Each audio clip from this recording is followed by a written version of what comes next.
विगत कुछ दिनों में 9 पुलिया ध्वस्त हुए हैं, क्षतिग्रस्त हुए। इसमें 6 पुलिया पुरानी थी, काफी पुरानी, और 3 निर्माणाधीन थी।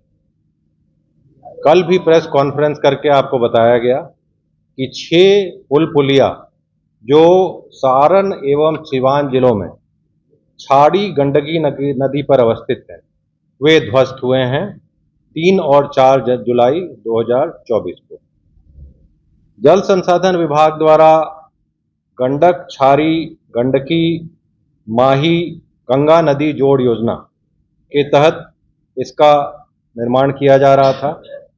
वर्ष 2023 की समाधान यात्रा में माननीय मुख्यमंत्री के निर्देश से इस नदी की अविरलता को बरकरार रखने के लिए और क्षेत्र को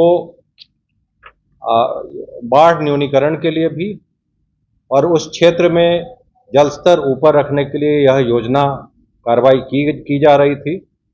इस योजना को मार्च 2025 तक समाप्त करना है। 69.89 करोड़ रुपए की योजना 170 किलोमीटर लंबी, जिसमें 19 मीटर चौड़ाई और औसत गहराई 3 मीटर की है, उसका डिसल्टेशन कराया जाना था। इसी क्रम में कार्रवाई जो खुदाई की गई, उड़ाही की गई, उसमें पियर और एबटमेंट के पास भी मिट्टी को हटा दिया गया। पूरी तरह संतुष्ट होने के बावजूद हमने कल बताया था कि इसमें विभाग द्वारा प्रथम दृष्टया जो अभियंतागण संलग्न है और संवेदक की लापरवाही का प्रथम दृष्टया प्रमाण आ रहा था। उसमें हमने यह भी बताया था कि 24 घंटे के अंदर प्रतिवेदन की मांग की गई है और उस पर अविलंब कार्रवाई की जाएगी। इसमें जो उड़नदस्ता जांच प्रतिवेदन प्राप्त हो चुका है और यह पाया गया कि कार्य के दौरान संबंधित अभियंताओं के द्वारा नदी पर अवस्थित पुलिया को सुरक्षित रखे जाने हेतु एहतियाती कदम नहीं उठाया गया तथा समुचित तकनीकी पर्यवेक्षण नहीं किया गया। साथ ही कार्यकारी संवेदक के स्तर से भी लापरवाही की गई और इसे गंभीरता से लेते हुए जल संसाधन विभाग द्वारा जो संलग्न अभियंतागण हैं उन्हें निलंबित किया गया है। इसमें 2 कार्यपालक अभियंता निलंबित हुए हैं, 4 सहायक अभियंता निलंबित हुए हैं और 5 कनीय अभियंता निलंबित हुए हैं। कुल 11 अभियंतागण आज ही निलंबित हुए हैं और त्वरित कार्रवाई इसमें की गई है ताकि जो लापरवाही की गई है और जो तकनीकी पर्यवेक्षण नहीं हुआ है उसका अविलंब दंड दिया जाए।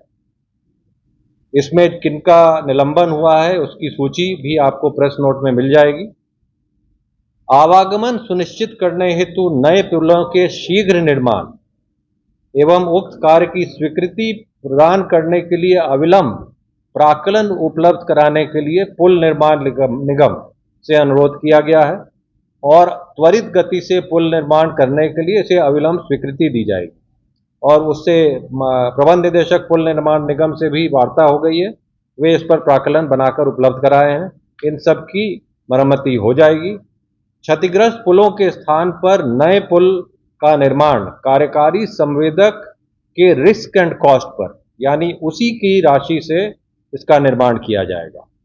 और यह भी है कि इसमें सरकार पूरी तरह से गंभीर है और कोई भी कमी होती है किसी के द्वारा उस पर कार्रवाई की जाएगी। यह भी बोला गया है कि जो उस लंबे गंडक छारी योजना में कई पुल हैं, सभी को सुरक्षित रखा जाए, परंतु उसके बाद भी अगर कोई पुल का पर कोई क्षति होती है तो उस पर कार्रवाई की जाएगी। यह महत्वपूर्ण है कि कुल मिलाकर 6 जो पुल ध्वस्त हुए हैं सारे एक ही योजना से संबंधित हैं।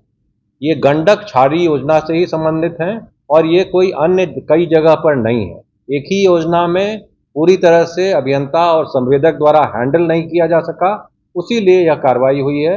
इस तरह से क्षतिग्रस्त हुए हैं और इस पर अविलंब कार्रवाई हुई है और यही आज बताना था। और साथ में जो ग्रामीण कार्य विभाग द्वारा के तत्वावधान में जो पुलिया क्षतिग्रस्त हुए हैं या ध्वस्त हुए हैं, उनके संबंध में अपर मुख्य सचिव ग्रामीण कार्य विभाग यहाँ पर हैं, वो उनके बारे में क्या कार्रवाई की गई है, उनकी स्थिति के बारे में आपको बताएंगे।